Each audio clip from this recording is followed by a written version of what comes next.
Ladies and gentlemen, good day and welcome to the INDIABULLS Housing Finance Earnings Conference Call. As a reminder, all participant lines will be in the listen-only mode, and there will be an opportunity for you to ask questions after the presentation concludes.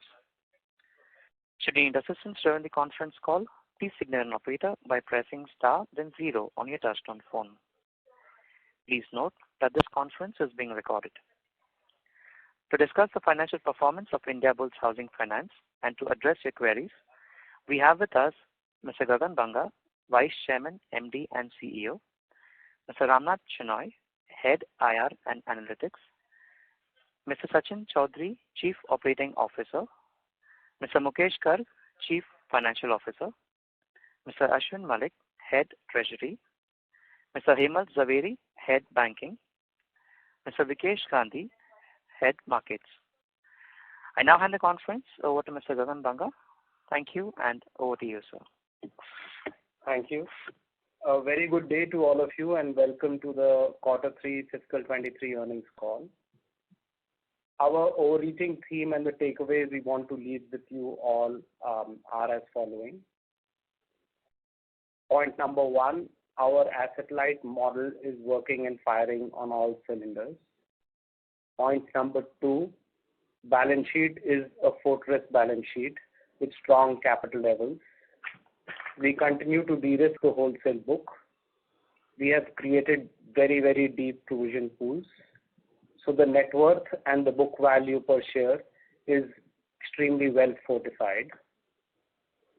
Point number 3, there is demonstrated progress on institutionalization of the company through the quarter and the year. Point number 4, there is demonstrated prudent ALM management for the years and shall continue. While we drive the company on the above aspects, we are of course also focused on delivering the numbers and maintaining asset quality. I will quickly run through the 9-month and Q3 numbers before I get into the above company strategic thrust areas and progress against them. Please now open the earnings update and refer to slide 3. Our net interest income came in at 2,354 crores for 9 months and 950 crores for the quarter, compared to 2,104 crores for 9 months last year and 688 crores for Q3 fiscal 22. Profit after tax was 867 crores for the 9 months and 291 crores for Q3 versus 871 crores for 9 months and 303 for Q3. So despite the reduction in the book and the AUM and the gearing and all of that, we've been able to maintain our profitability. Retail disbursements under the asset-light model have risen 3.3 times in the 9-month fiscal 23 to now coming at about 6,261 crores versus only 1,900 crores for the 9 months of fiscal 22. With this number of retail disbursements, we are firmly back to being the third largest mortgage lender in the NBFC HFC category. The annualized net interest margin has come in at a very, very healthy 4.1%. The ROA has been rising for the last 3 quarters and has now expanded to 1.5% at the end of December 22. Gross NPAs are stable at 3.3% and net NPAs are at 2.18%. The safety that we have been trying to build in has resulted in the net debt to equity, which has now declined to only 2.3 times. Our capital levels continue to be very high and the capital adequacy stands at almost 34%, of which Tier 1 capital is 28.5%.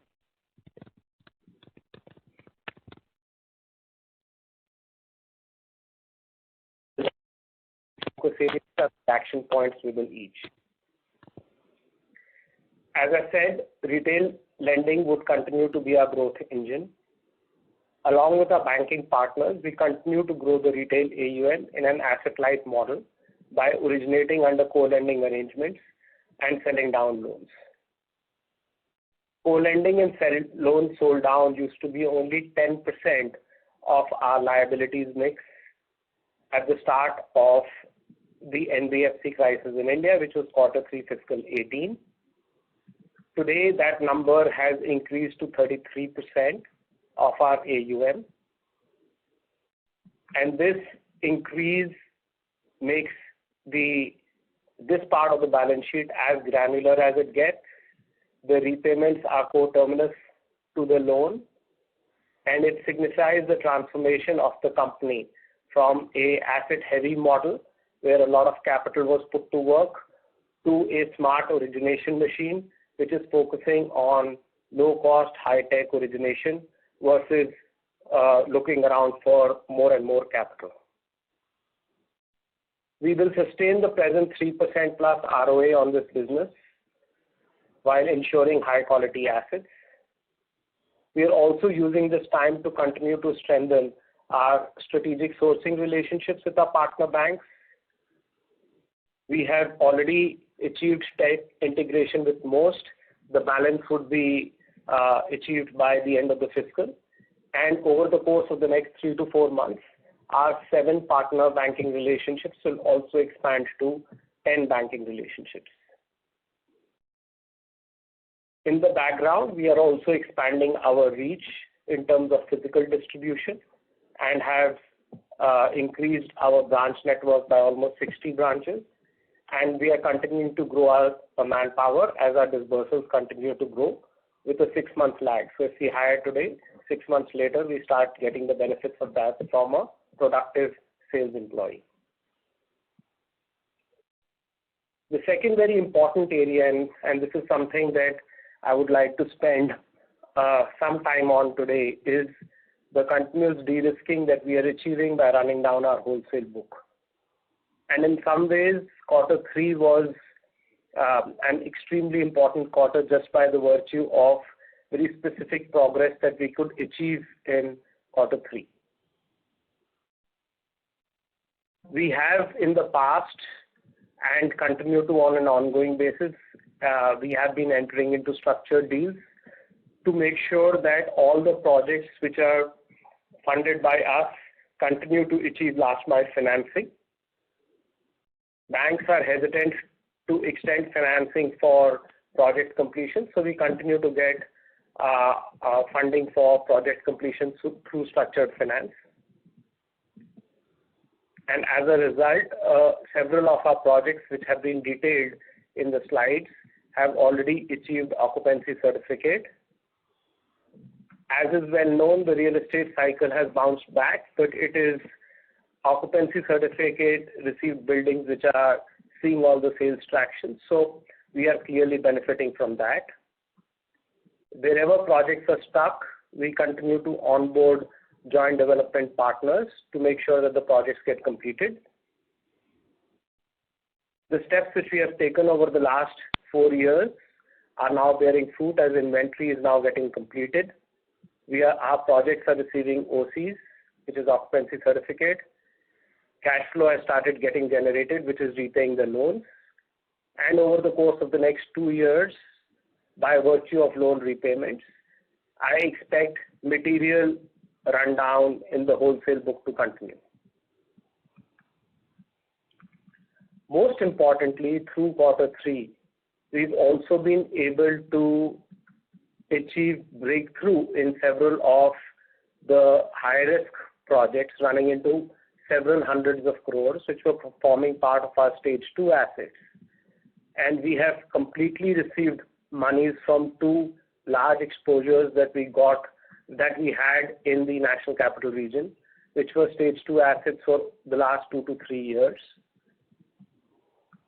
After receiving our monies completely, we've been able to generate an annualized return of 12% on one and over 14% on the other. So that is the depth of the assets that we hold and the security that backs the asset.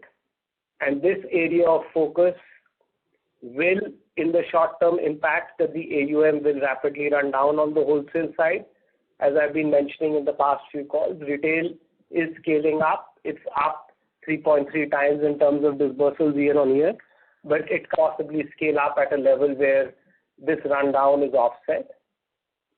Therefore, it is my request that please evaluate us today as a strong capital company, where the capital is as real as it can get, with adequate provisions to take care of any exigency, and a very, very large retail originator generating a 3% ROA on the assets that it is originating on the retail side on an incremental basis.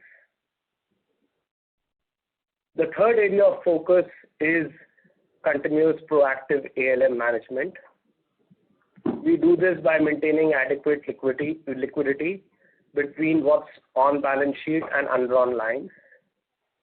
Prepayment of lumpy repayments is a practice, and where regulations do not permit prepayment, which is largely overseas borrowings, we have been creating trustee managed earmarked pools of monies to meet repayment dues. All of these we have demonstrably been doing for the last many quarters now, and we will continue with that practice as has been detailed on the ALM slides in the earnings update.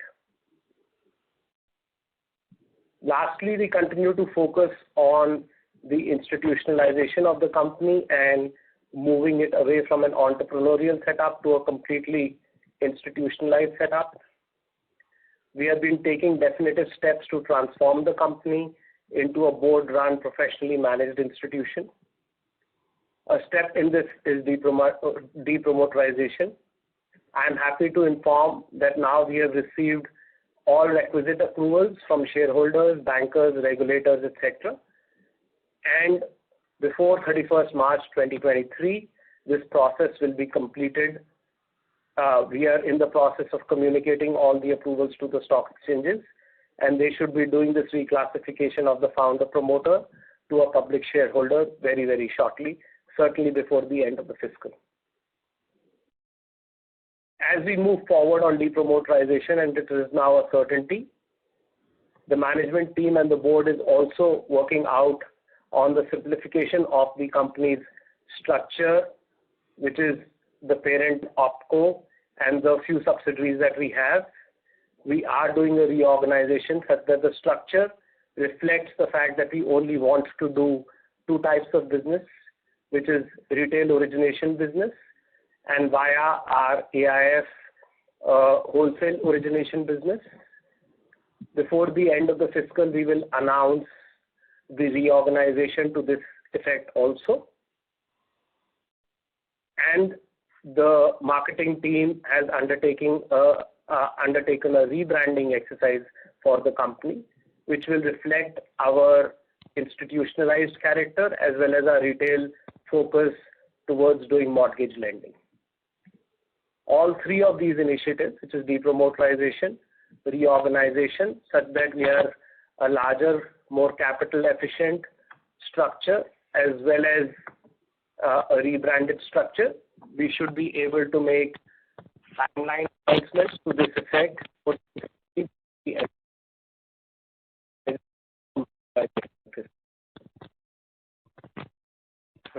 Sir, your voice is breaking.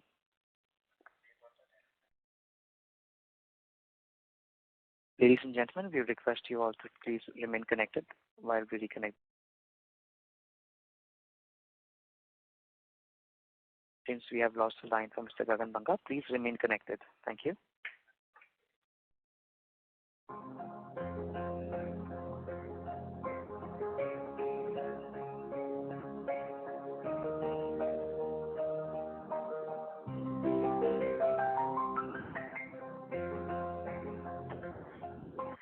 Ladies and gentlemen, thank you for patiently waiting. We have the line reconnected. So over to you. Yeah, sorry, we got disconnected. Now I would request you to turn to slide 5.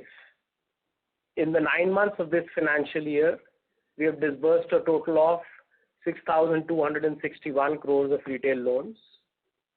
We are sourcing now about 700 to 800 crores of retail disbursements a month under the asset-light model.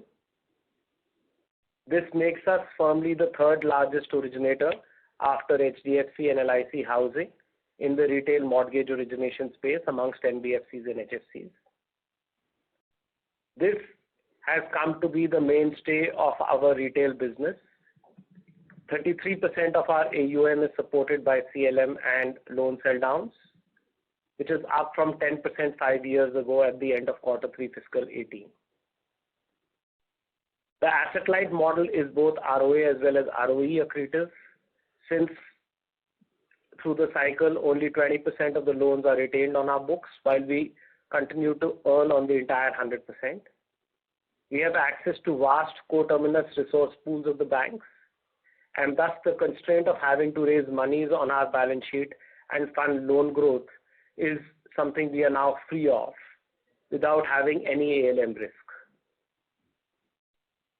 Of the 9,400 crores of disbursements we have done through this model since fiscal 22, we are already realizing an ROA of well upwards of 3%.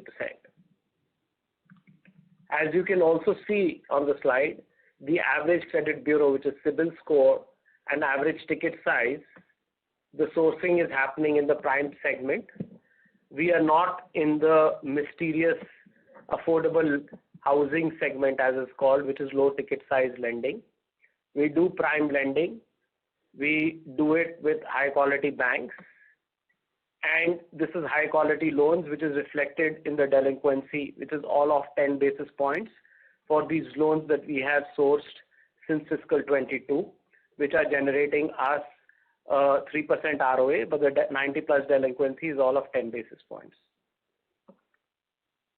We are strategic partners contributing meaningful and sizable disbursal to the banks that we have tied up with for co-lending. The tech integration has also meaningfully progressed. The documentation is the standardized documentation for the industry, and is now our documentation is becoming more the norm for the industry. This is in itself a very unique franchise that we have been able to create. And now we are past the hump of getting the process, the documentation, the technology set up across our partner banks. We are now focusing on increasing our branch count and our employee count so that we can double this number by in the next 12 months and realize this 3% ROA on a much bigger and bigger pool on a monthly basis. If you can now please turn to slide 6. As we continue to expand the retail AUM, we continue to run down and de-risk the wholesale book. The current upcycle on the residential real estate side is something that we want to completely capture. And we also want to benefit from the last mile financing that we have provided to the various projects. As these projects achieve occupancy certificate, which as has been detailed, a marquee project, which is the highest tower in India, has achieved occupancy certificate already for 60% of the units. 100% of the civil structure is complete. As a result, the sales offtake is very strong and is happening at a price point which is 15% higher than what we had budgeted for a high IRR generation for the company. Another super premium project, which is a residential project in Prabhadevi, has now become the highest selling project or tower in the country. There again, we had done a last mile financing transaction with a fund, which over the next 2 years, we expect that the funds facility, the first one already stands fully repaid. The second one will also get fully repaid, and our loan should also get repaid in the course of the next year and a half. A super premium project in Worli in Bombay again has 90% of the civil structure complete, has received part OC, and this will result in a massive write back for us over the course of the next 2 financial years. Wherever the projects are still slow or stuck, we've started entering into joint developments. Just in Q3, we've entered into 4 joint developments. where we expect our loans to come back again over the course of the next 3 financial years. Through the last few years, and this is a simple amount of maths that I would request you to focus on, in order to create large provision pools, we had bumped up our stage 2, and we had also prudently written off on a technical basis loans so as to have high effective provision coverage. As we now recover these loans, we have willingly landed up building up a write-off and NPA pool of over 10,000 crores over the last 4 to 5 years. Over the course of the next 2 to 3 years, we expect at least 50% recovery to come through in terms of cash collections. Even if we are to conservatively keep it at 40% recovery, this would mean about 8% of our loan book would come back in terms of these provisions.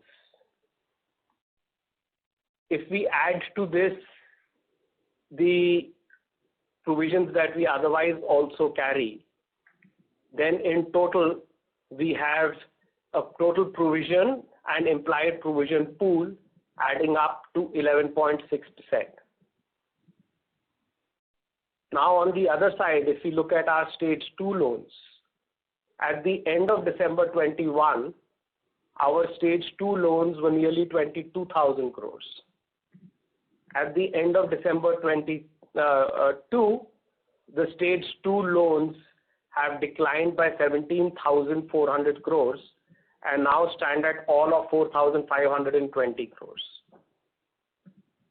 So if I was to add my stage 2 assets, which is roughly 6%, to my NPAs, it would come around to about 9.5%, against which I have implied provisions of 11.6%. We have no restructured loans. So the big point that one is trying to make here is, and which I am repeatedly asked as to why do you trade 0.25 times book? Is the net worth real? The net worth is as real as it gets, and the provisions more than effectively cover the risk. The sharp reduction in stage 2 loans in a period of 1 year while adopting, and this is most important, while adopting the daily days past due recognition practice of the Reserve Bank of India, which was introduced last year, implies the asset quality that we have. The other risk which was highlighted in the past, which of late at least one has not heard much of in terms of a concern, but I would still like to speak about it, is the ALM management. As of December 22, we had about 4,000 crores of cash. This excludes sanctioned but undrawn lines. As access to funding has eased, we have rationalized our on-balance sheet liquidity levels to minimize negative carry. The ALM is shown on a cumulative basis up to each bucket. We are positive across all buckets, and we have positive net cash of almost 8,000 crores at the end of first year. Our detailed 10-year quarterly ALM is in the appendix slides from 19 to 25. As per RBI master directions introduced in fiscal 21, in Feb 21, we are supposed to maintain a LCR of 60%. Against this, we have an LCR of 246%, which is only on the basis of high-quality liquid assets as defined by RBI. We continue to demonstrate proactive ALM management. Last quarter, we prepaid 1,000 crores of bonds. We continue to prepare for lumpy repayments. We've already started creating a reserve pool for our ECB borrowings, which will mature later in fiscal 23. And as discussed in the past, from quarter 4, we will also start creating a reserve pool for our FCCBs. While the management believes that the FCCBs will eventually get converted to equity, we cannot assume so, and therefore we will start to create a reserve pool for 25% each, starting from quarter 4 of this year. I would like to also highlight that the company has repaid over 1 lakh crore on gross basis, over 80,000 crores on net basis. This is the largest repayment by any corporate in India to lenders, be it in the financial or the non-financial world, on a net basis. And this, I would believe, is one of the biggest achievements of the company and is also a reflection of the asset quality of the company. Moving on to slide 8, we've been taking definitive steps to convert the company from a promoter-driven entity to a financial institution, which is board-driven and professionally managed. Mr. Gehlot, the founder and promoter, had stepped down from the board and pared his stake. As I shared earlier, by the subsequent to all the approvals now being received, we shall complete the depromoterization process over the next few weeks. We are reorganizing the company such that we have only 1 or 2 subsidiaries, and the entire organizational structure is focused on only 2 things: retail origination via the NBFC and wholesale origination via the AIF. Similarly, the rebranding exercise of Indiabulls Housing would ensure that the new name reflects a brand new image, which is aligned to our focus on home buyers and is also reflecting the institutionalized character of the company. Now moving on to slide 9, which is reflecting of the earnings update on the asset quality. As at the end of December 22, our gross NPA stood at 2,302 crores, which translates to 3.3%, and net NPA is at 2.18%. We are fully compliant with the RBI circular or NPA recognition based on daily days past due, and these NPAs will not be regularized unless all overdues are repaid. At the end of December 22, our stage 2 loans were only 6% of our AUM compared to 30% of our AUM at the end of quarter 3 fiscal 22, which is 1 year ago. Reduction in stage 2 loans are due to strong repayment traction on the back of pickup in the real estate sector. Due to this and strong recoveries, our loss given default has been empirically validated at lower levels than stage 3 provisions we used to carry, following which stage 3 provision levels have now been rationalized. Between the provisions we already carry, our conservatively estimated recoveries over the next 3 years, and some other releases, such as the positive order that we have received on the Yes Bank 81 bonds, which hopefully the Supreme Court will also confirm, we carry imputed provisions of about 11.6% of loans. This more than covers our stage 2 and 3 loans, which are at about 10%. So we are effectively 100% provided on not only NPAs but also stage 2 loans. To summarize, our retail asset light engine, as I said at the start, is firing on all cylinders. We are up 3.3 times year on year and are firmly back as the third largest non-bank bank originator. The wholesale book continues to trend down, and that's the direction in which we would want it to continue to trend down, which will result in AUM contraction. This quarter, the AUM contraction was larger because of the resolution of 2 stuck stage 2 NCR developer exposures. Not only did we resolve them, but made a very healthy IRR of 12 and 14% on the 2. And we will continue to have this focus to wind up this line of business as soon as possible. Between rundown in wholesale loans and growth in retail AUM and our strategic imperatives, it is appropriate, and we humbly request you that we are 1 on our retail disbursals and 2 on the proportion of the co-lending stroke sell down as an overall liability mix, which as mentioned earlier is up 3.3 times to 33% from 10% at the end of Q3 fiscal 18. At the end, I would like to put in context a few numbers which have played out over the last 5 years. Our balance sheet at the end of fiscal 18 was 1,32,000 crores. This has run down by 44% to now 74,000 crores. Loan AUM is down in these 4 years and 9 months by over 52,000 crores, again about 43%.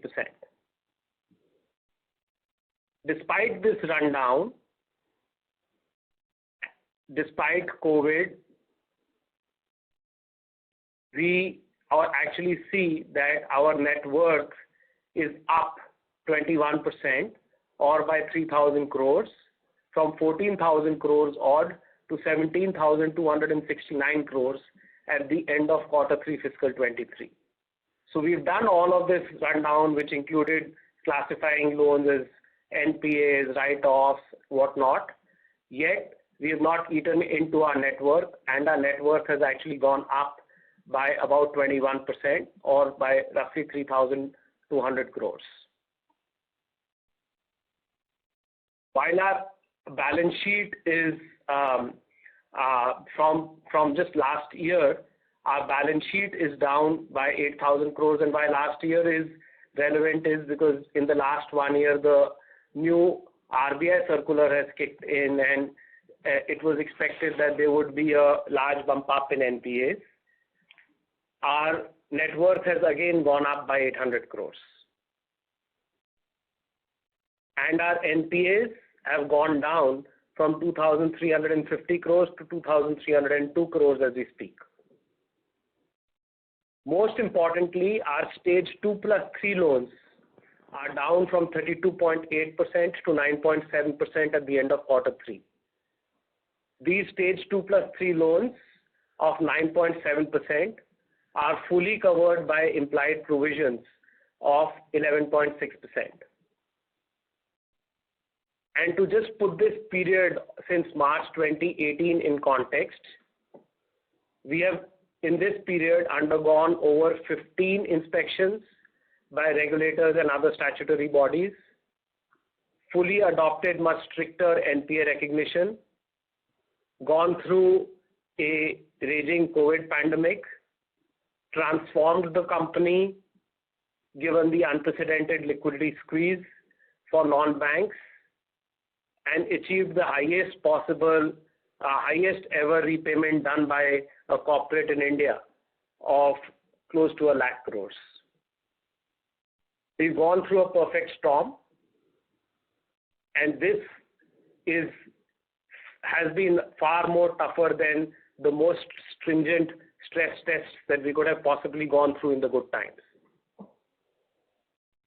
So while I appreciate there are questions around growth, and we would like to highlight that the growth that the company will pursue would be around the retail disbursal side. On a net basis, the AUM may contract for a quarter or two more, and it is only good if it is happening on the back of wholesale loans, especially loans which are running overdue and are giving stress to management or can potentially give stress to capital or earnings.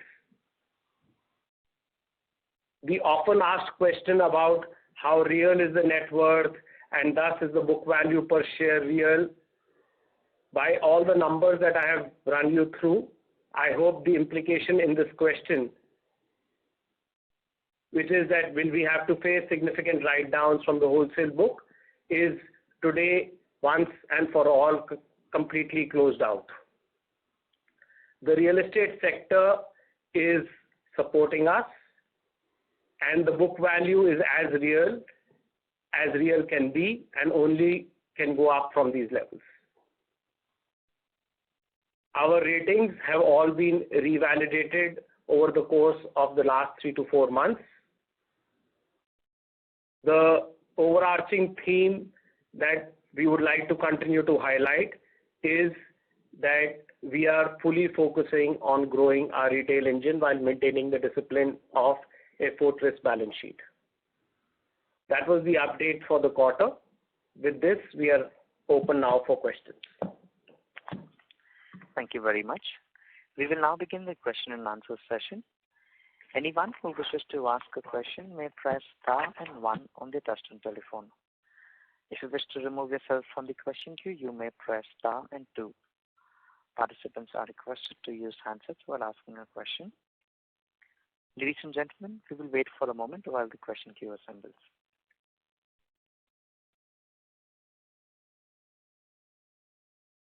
The first question is from the line of Craig Elliott from NWI Management. Please go ahead. Good evening, sir. Congratulations on the spectacular results. I do think that although one could take a view that shrinking the old business a little faster than expected makes the headline smaller than you would have projected maybe a year ago, in the end, it's sort of like taking the medicine faster and transforming into the new business more quickly. So congratulations on that. And my question is, particularly on the proactive ALM management, for the upcoming convertible bonds, the FCCBs, presumably in terms of granularity, you're just looking at putting aside 125% per quarter as you have done in the past for the other liabilities? Yeah, hi, Craig. Thanks for the kind words and the support.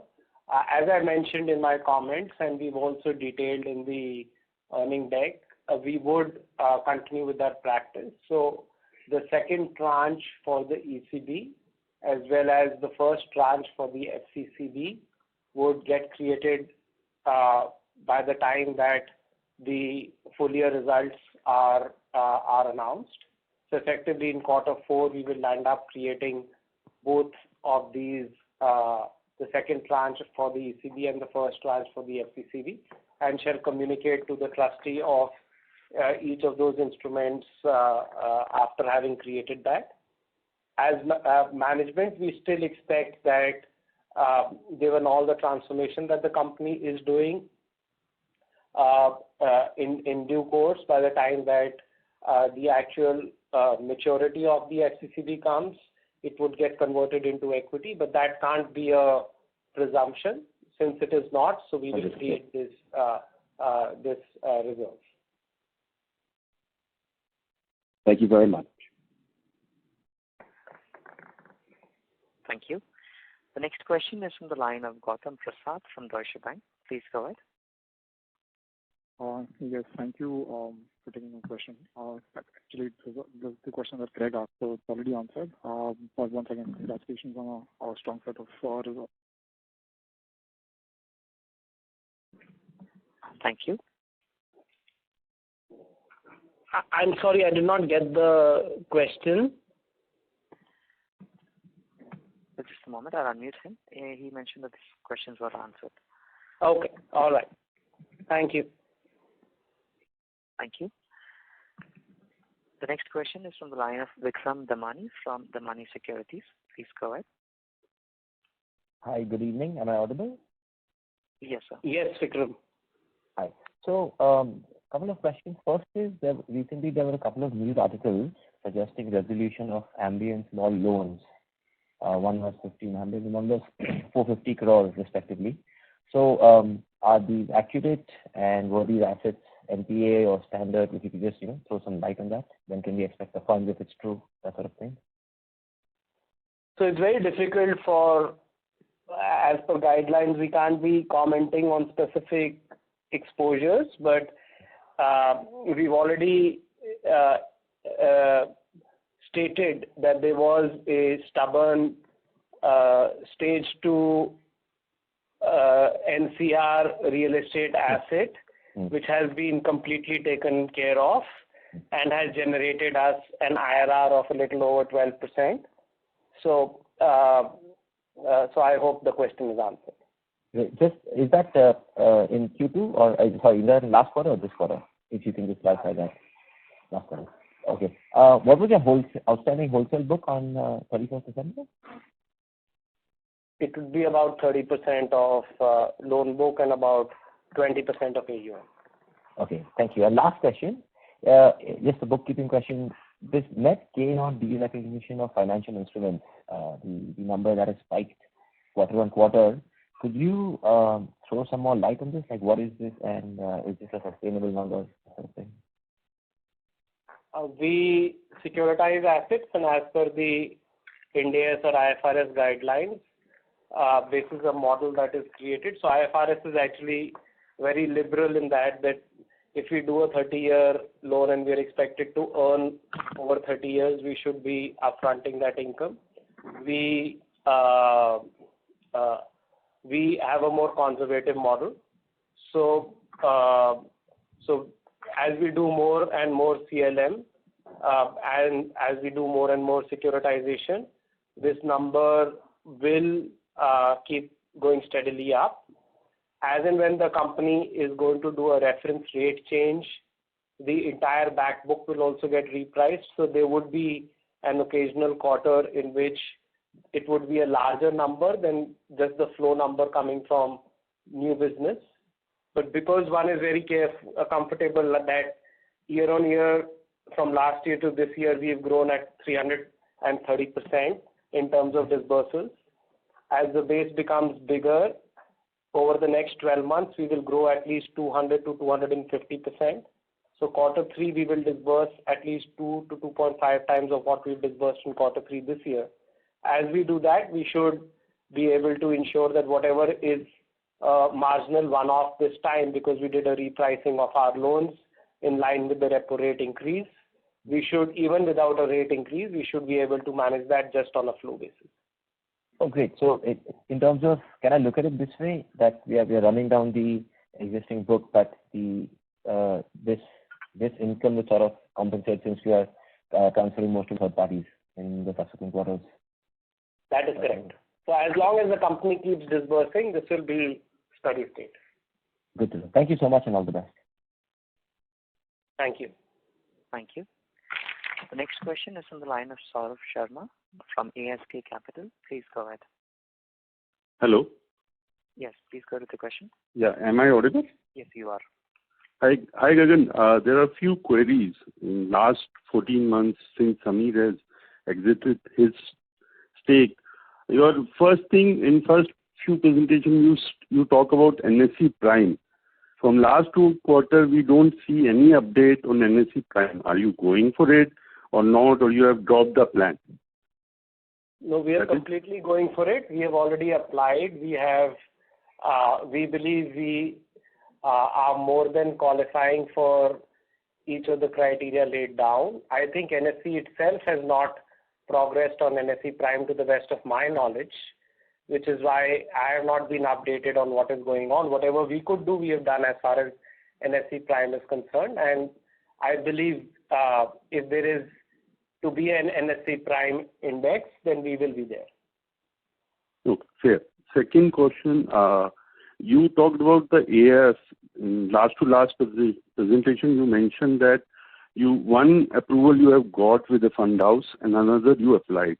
Can you please mention the fund house? At least we should know with whom you are dealing. As a shareholder, I think we should know which are the fund houses who are actually going ahead with you.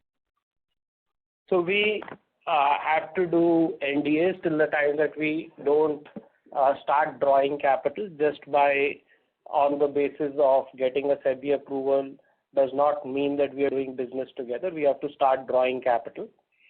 The management team has been focusing more on the retail engine, and I had also, so to say, confessed last time that there is a bandwidth constraint. This is a higher priority, and between quarter 3 and quarter 4, we will continue to focus on growing the retail base. And quarter 1 onwards, we will start working on the AIF. In the meantime, we are trying to create an internal system. Our AIF is already about 7,000 crores, which is creating a track record and all of that. So we focus on that. Once we start doing drawdowns, then we will be happy to share the name of the partner. you can only be assured that it is one of the largest international funds operating out of Southeast Asia, focusing on this marketplace.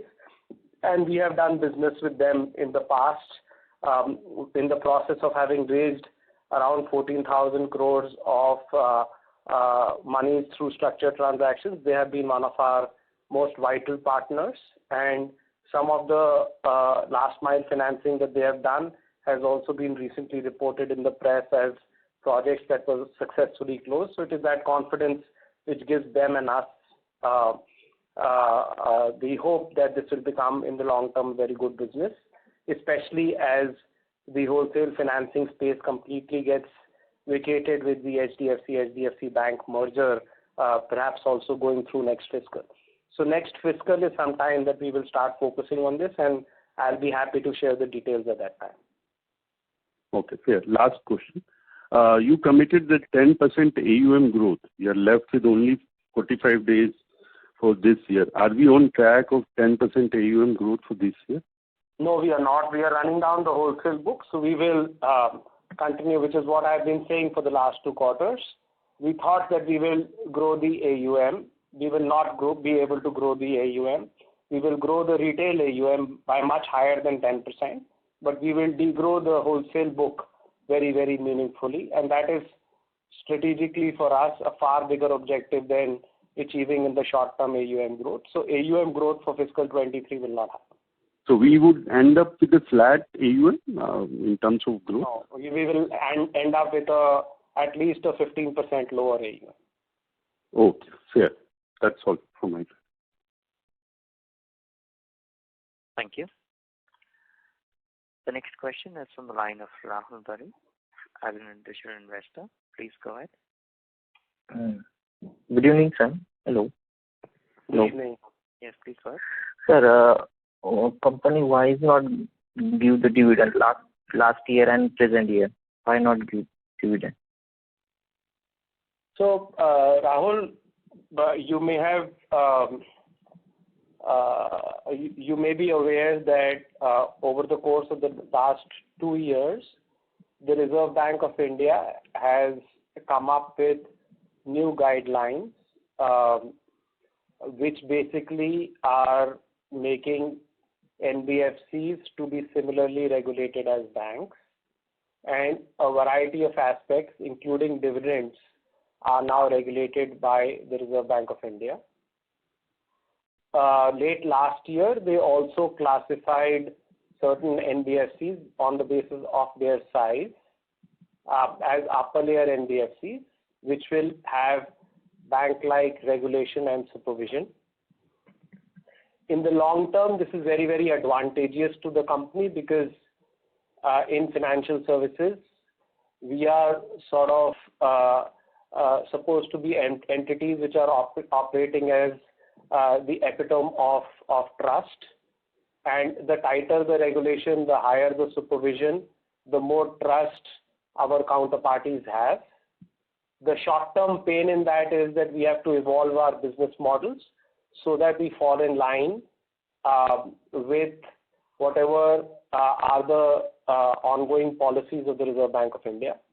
Last year, we did not qualify to be able to give dividends. This year, at the end, we will see if we are qualifying. We would certainly like to continue with that practice. If not, then we have to respect the regulator's policy. So I'm not in a position to comment on it right away, but the higher priority for the company is to comply with the RBI guidelines. And at the same point in time, if we get a chance, we would certainly like to give a dividend. Thank you. We'll take the last one last question, please. Yes, sir.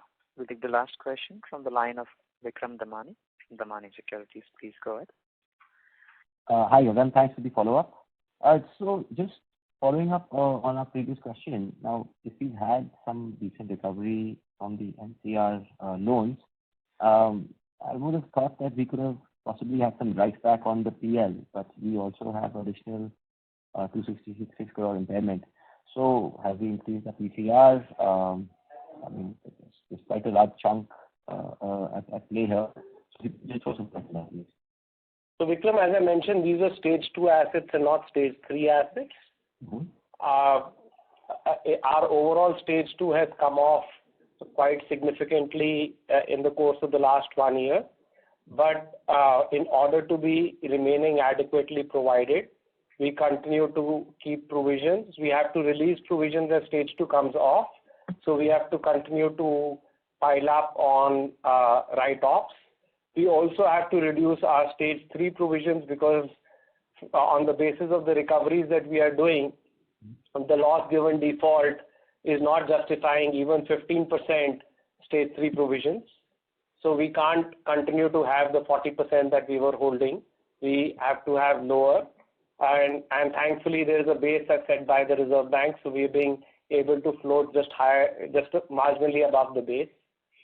So all in all, we will have only one tool, which is accelerated write-offs to be able to create provisions. Any one-off, like this time we had a one-off in terms of the repricing of our entire book, which resulted in additional income. We will use that as to create provisions and not to bump up profits, which is how we are in a very comfortable position today that against the stage 2 plus 3 of approximately 10%, our implied provisions are around 11.6%. So people talk about 100% or 30, 40, 50% provisioning coverage ratio on NPA assets or 70, 80% provisioning coverage ratio on NPA assets. I am today carrying 100% provision on all stage 3 and stage 2 assets. So which is a very unique and comfortable position to be in, which is how one is being able to do all of this management of the wholesale book with, and at the same point in time increasing the capital, both on a year-on-year basis and on a 5-year basis. So with in this background, there would be no release in provisions in the foreseeable future. We will continue to just deal with assets and use the financial flexibility to run down the wholesale book on a more accelerated basis. Makes sense. Thank you so much. Thank you. Thank you, everyone. I hope we could bring home the point around the strategy as well as the success that the company has achieved around management of capital. We look forward to speaking you again with the rebranding and the reorganization strategy more clearly, along with our annual results with timelines for both. And hopefully by then, or very confidently by then, the company would be also a depromoterized entity. So looking forward to all of that, and looking forward to speaking with you with the Q4 results at the end of April or early May. Thank you. Thank you very much. Ladies and gentlemen, on behalf of Investec Capital Services, that concludes this conference. Thank you all for joining us, and you may now disconnect your lines.